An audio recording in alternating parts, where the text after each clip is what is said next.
Film Center. Tama ba ako, Sir Buboy? Yung Film Center sa academy, sa mga eskwelahan, gaya ng St. Paul. May criteria silang ginawa, may scoring. At ibibigay nila yon sa barangay kay Kapitana, nakasobre, nakasil.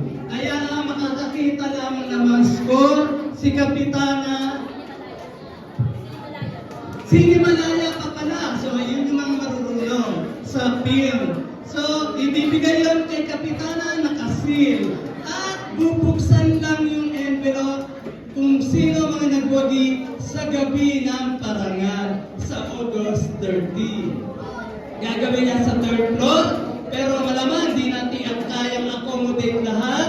Huwag kayo magkadala, magkaroon tayo ng Facebook Live para sa awarding. Kasi nakapilipin na rin ang ate.